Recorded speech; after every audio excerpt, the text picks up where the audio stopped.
各位现场的贵宾，大家早安！我们今天的论坛即将在大概10分钟后正式开始，我们邀请大家可以开始就座，也请记得将手机调整为静音或者是震动的模式。另外，我们今天的论坛备有中英同步口译的服务，如果需要使用口译设备的话呢，请凭身份证件至场外租借，中文请选频道 C， 谢谢。Ladies and gentlemen, today's forum will begin in about 10 minutes at 9:30. Please kindly take your seats and please remember to turn your mobile phone on silent or on vibration mode. Simultaneous interpretation service is available throughout the forum today. If you need to use the interpretation device, it is available at the reception desk outside, and please select channel E for English. Thank you.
现场的贵宾，大家早安！提醒大家，我们今天的论坛将在5分钟后正式开始，请大家记得将手机调整为静音或者是震动的模式。另外也提醒大家，我们今天的论坛全程备有中英同步口译的服务。如果需要使用同步口译的设备的话呢，请凭身份证件至场外租借。中文请选频道 C。Ladies and gentlemen, today's forum will begin in about 5 minutes. We would like to invite all guests to please kindly take your seats and please remember to switch your mobile phone on silent or on vibrate mode. Simultaneous interpretation is available throughout the forum today.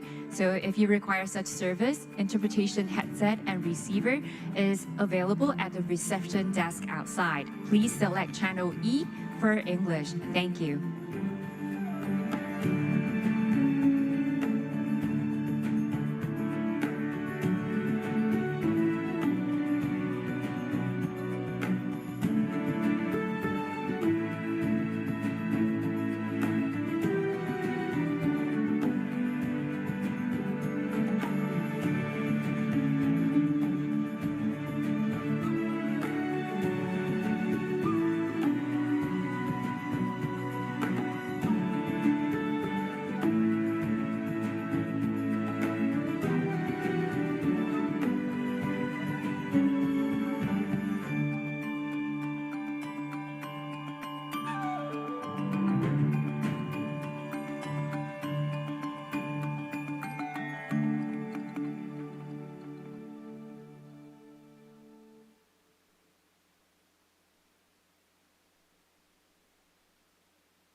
各位现场的贵宾，提醒大家，我们今天的论坛马上就要开始了，我们邀请大家尽速就座，谢谢。Ladies and gentlemen, today's forum will begin very shortly. Please kindly take your seats. Thank you very much.